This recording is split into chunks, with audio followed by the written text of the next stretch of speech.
नमस्कार दोस्तों, ATC educational group में आप सभी लोगों का स्वागत है। मित्रों, आज हम मनरेगा पर विशेष चर्चा करने वाले हैं। मनरेगा पर आज हम जो बात करने वाले हैं वो हम क्योंकि इस समय मनरेगा चर्चा का विषय बना हुआ है और न्यूज़ में भी यह ज़्यादा हाईलाइटेड विषय है।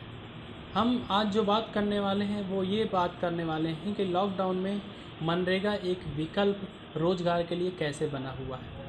तो सबसे पहले हम मनरेगा पर चर्चा करें तो हम ये बता दें कि मनरेगा इस समय सुर्खियों में क्यों है।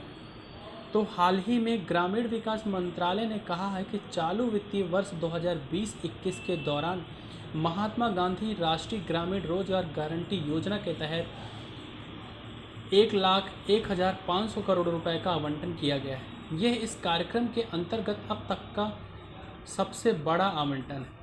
अर्थात ग्रामीण विकास मंत्रालय ने मनरेगा के तहत 1,01,500 करोड़ रुपए का आवंटन किया है।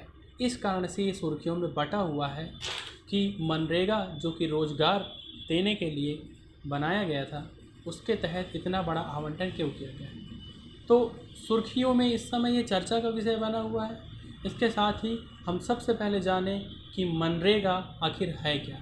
तो मनरेगा कार्यक्रम की शुरुआत हुई थी 2005 में। 2005 में राष्ट्रीय ग्रामीण रोजगार गारंटी अधिनियम के नाम से ये चालू हुआ, जिसको हम शॉर्ट में कहते हैं नरेगा। नरेगा का फुल फॉर्म अगर हम आपको बताएं तो national rural employment guarantee act. इसे बाद में यानी कि 2009 में 2 अक्टूबर 2009 को इसका नाम कर दिया गया MG नरेगा, यानी कि महात्मा गांधी के नाम से महात्मा गांधी राष्ट्रीय ग्रामीण रोजगार गारंटी अधिनियम कर दिया गया। अर्थात नरेगा जिसकी शुरुआत 2005 में हुई वो मनरेगा बन गया 2009 में। इसमें हम प्रमुख बिंदुओं की बात करें तो अभी तक मनरेगा के तहत 182 रुपये प्रतिदिन मजदूरी भत्ता दिया जाता था, लेकिन अब इसे बढ़ाकर 202 रुपये कर दिया गया है। अगर हम इसमें बात करें प्रमुख बिंदु की तो जल जीवन मिशन को सक्रिय रूप से पूरे देश में लागू किया जा रहा है ताकि यह सुनिश्चित किया जा सके कि मनरेगा मजदूरों को काम के घंटे अधिक मिले। जल जीवन मिशन का उद्देश्य देश के सभी घरों में स्वच्छ नल का पानी पहुंचाना है।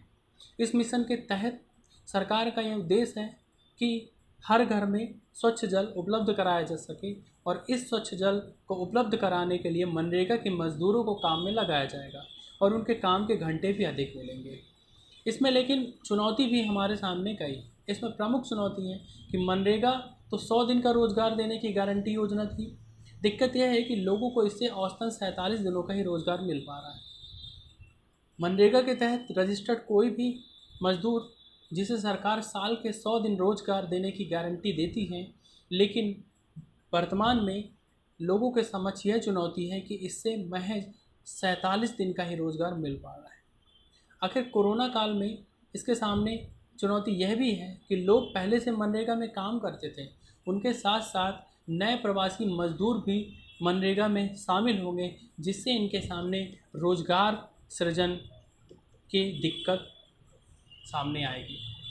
क्योंकि पहले से काम कर रहे मनरेगा के मजदूरों को ही काम के दिन पूरे नहीं मिल पा रहे थे और इन प्रवासी मजदूरों को आने से इनको पूरे दिन काम कैसे मिल पाएंगे, यह चुनौती का विषय बना हुआ है। तो फ्रेंड, मनरेगा में आज के लिए इतना ही। नमस्कार, थैंक यू।